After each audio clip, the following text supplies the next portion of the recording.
तारक बशीर चीमा एक मरतबा फिर औरतों के ऊपर छोड़ दिया गया है। तारक बशीर चीमा एक मरतबा फिर एक मोअज़्ज़ज़ मेंबर पार्लियामेंट के ऊपर इस तरह छोड़ा गया कि उसने गंदी बेखुदा बदबूदार गलीज गालियां देकर अपने किरदार की एक मरतबा फिर मोहर सब्त कर दी कि मेरा किरदार कितना घटिया है। तारक बशीर चीमा ने यह साबित कर दिया कि वो किस कदर बदबूदार शख्स है।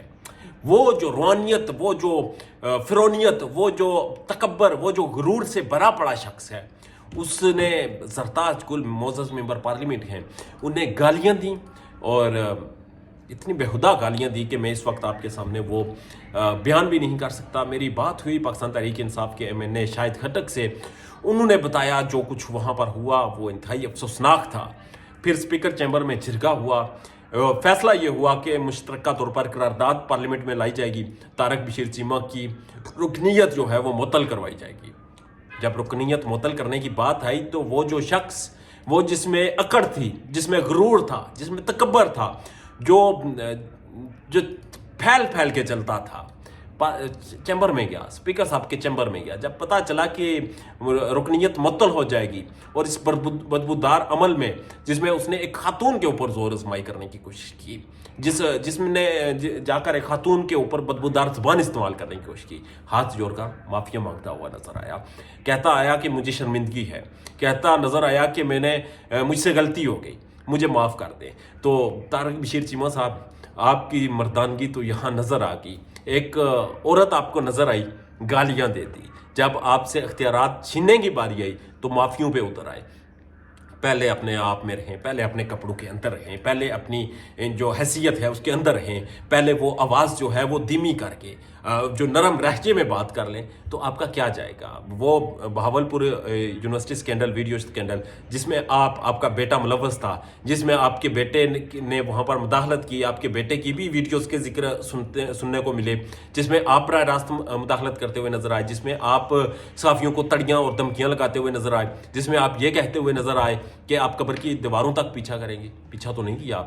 आपने किसी को अभी तक तो गोलियां मारी कोई नहीं, अभी तक तो आपने किसी को कब्र में भेजा नहीं, अभी तक तो आपने किसी को गिरबान से पकड़ा नहीं, और अब आपको एक औरत नजर आई, वो भी मेंबर पार्लियामेंट, तो उसके ऊपर आप चढ़ तोड़े, उसके ऊपर गंदी और गलीज ज़बान इस्तेमाल की। तो वाज़ेह होता है तारक बशीर चीमा साहब, आप मर्दानगी के नाम पर एक दब्बा है, और ये दब्बा पार्लियामेंट में मुझे नहीं लगता कि आपके हलके की आवाम दोबारा आपको भेजेगी, और अगर आपके हलके की आवाम आपको दोबारा भेजेगी तो उनकी भी इज़्ज़त, गैरत और शर्म और हया के ऊपर सवालिया निशान पैदा होगा। बहरहाल इस वक्त जब ये मैं वीडियो रिकॉर्ड कर रहा हूँ, इतलात ये है कि पार्लियामेंट में सरताज गुल को मनाने के लिए दस्तोपाक हुए बैठे हैं, और अपनी मराद, अपनी रुकनीयत और अपनी शान शौकत, झूठी शान शौकत के लिए अभी तक तारक बशीर चीमा साहब इस हद तक गिर चुके हैं कि माफ़िया मांगते फिर रहे हैं, और मेंबरान पार्लियामेंट से ये गुजारिश करते हुए नज़र आ रहे हैं कि भैया माफ़ी दिलवा दो, भैया माफ़ी दिलवा दो। तारक बशीर चीमा साहब, पहले आपको ख्याल होना चाहिए, और अगर ज़ोर जमाई करनी है तो पाकिस्तान तहरीक इंसाफ की तरफ से बेशुमार मेंबर पार्लियामेंट शेर अफजल मरवत की शक्ल में लोग मौजूद हैं, तो किसी के साथ ज़रा ज़ोर आजमाई करें ताकि हमें भी कुछ पता चले कि आप में कितनी मर्दानगी है, हमें भी पता चले कि आप कितने कोई बड़े फन्नेहान हैं, और हमें भी पता चले कि आप कितने गैरतमंद हैं। आइंदा उम्मीद की जा सकती है कि तारक बशीर चीमा साहब, आप एक